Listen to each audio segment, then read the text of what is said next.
Early homesteaders were often called nesters because they would take the brush and trees that they were clearing from their land and typically put it on the outside edges of their property, kind of simulating a bird's nest. Somewhere along the way, somebody started calling them nesters and it kind of stuck.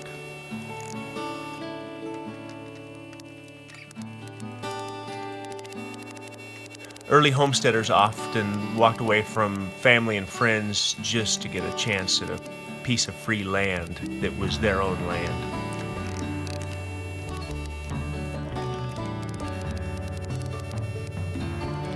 Homesteaders or nesters were oftentimes looked down upon. They were typically very, very poor.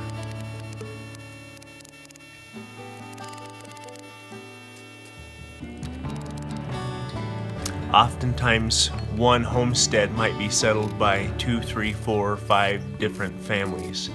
And still, you can drive across this great country and find the evidence of failure where these homesteads just did not work out.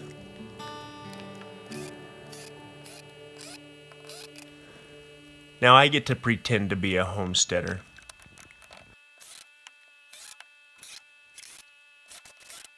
I get to pretend to relate to some of these struggles, but the truth is, what I'm doing in no way is comparable to what was done in the early days, especially here in the West.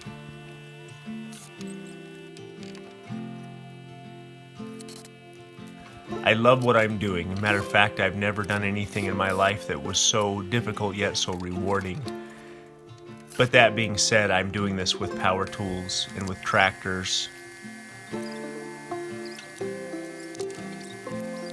I don't have a team of mules. I'm not living in a sod hut.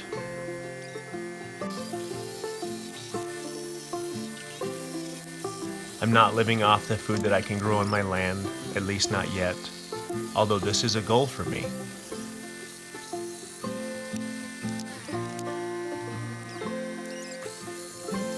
But I like to pretend that in some ways I can relate to some of these early struggles that some of these early homesteaders went through. You don't see very many pictures of early pioneers and early homesteaders with smiles on their faces.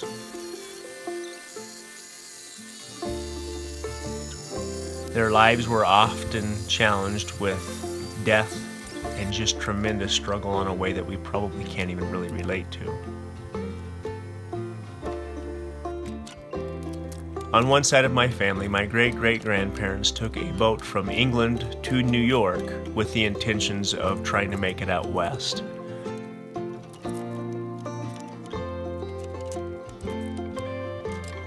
After making it to New York, my great-great-grandfather got a job on a farm and was actually able to make enough money that he could purchase his own farm, and he wanted to stay in New York.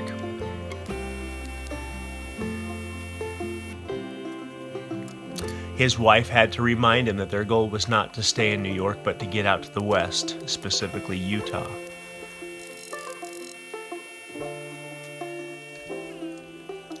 They then rode a train as far as they possibly could, and somewhere in the late 1850s they made it to Utah. Shortly thereafter, they were given the chance to go and settle in Bear Lake, Idaho.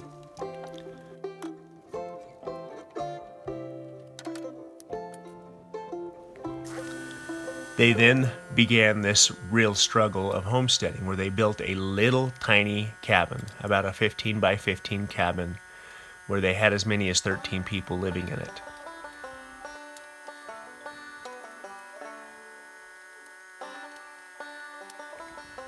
The winters were horrendous. The struggle was real. But they had a community of people around them going through this struggle as well, oftentimes family and friends.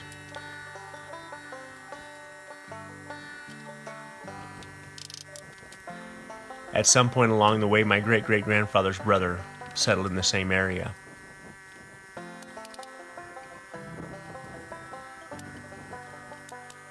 They left all of their family back in England, never saw them again, at this chance at religious freedom as well as owning their own land.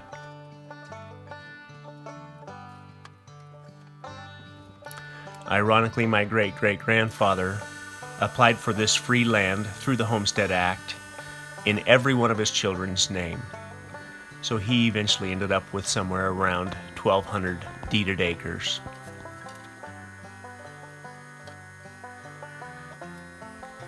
I've said this before, but when I was a kid, I can remember asking my dad why we didn't have cows on our ranch. We had a sheep ranch.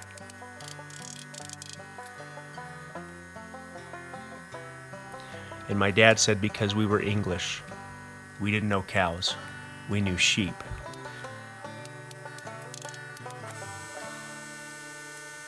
He also said that because of the temperatures that sheep seem to do better.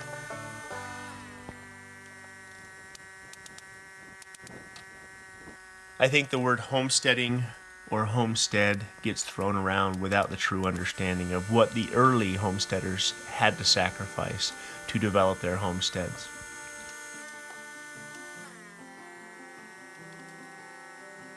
Now, like I said, this is the hardest thing I've ever done. It will continue to be a struggle, but I can't even pretend to relate to what those early struggles were like.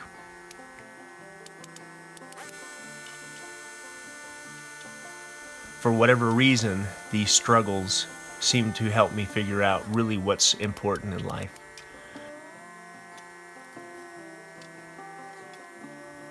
Somewhere along the way, I think we stopped struggling as a people. We stopped embracing the struggle. We stopped embracing these hard things.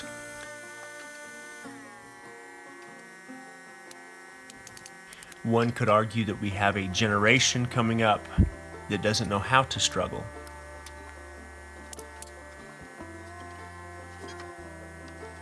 I think that's a relative term, and I think it's relative to how you raise your kids. But one thing I learned at a very young age was the value and the results of hard work.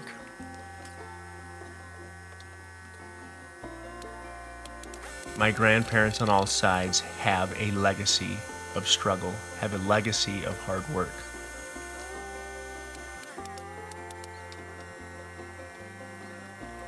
Whether it was riding the trains during the Depression, back and forth across the country just to find work,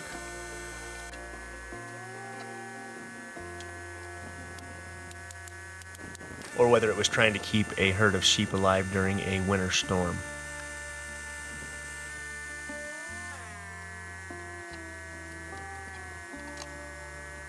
Regardless of all this, the house is coming along great.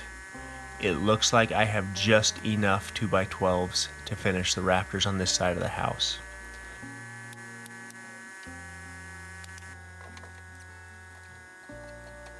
I'll have to find or buy the 2x12s that I'll need for the front porch. But I should be able to get the OSB on the roof and get this dried in fairly quickly.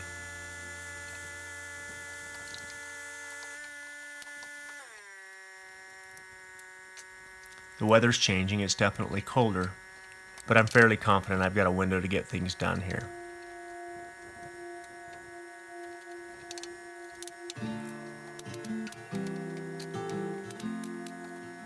Once this addition is dried in, my goal is to then get on the siding and get the siding finished.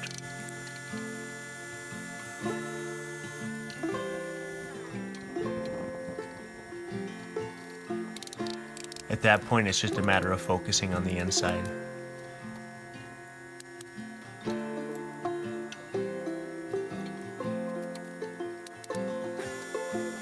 Insulation, plumbing, electrical, drywall. That will basically be the focus over the next couple of months.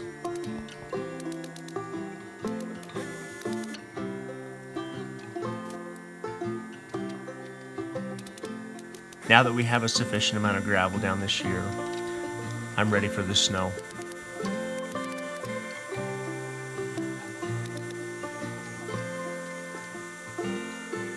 My plan is to pick up some sort of an old beater truck that I can put a snow plow on, make that a designated plow truck.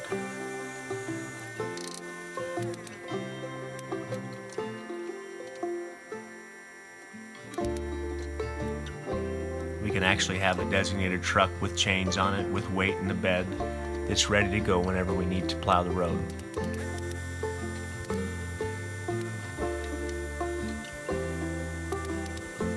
As a bird flies, the distance between our house and the center of town is about 8 miles.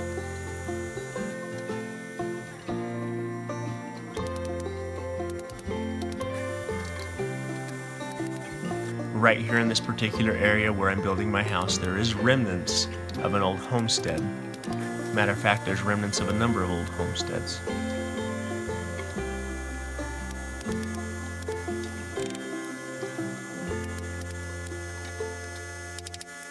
I've read stories where these people could not make it the 8 miles into town during winter, so they had to set up their own schooling, their own churches, and whatever they needed to still have that social interaction that's so important in the middle of winter.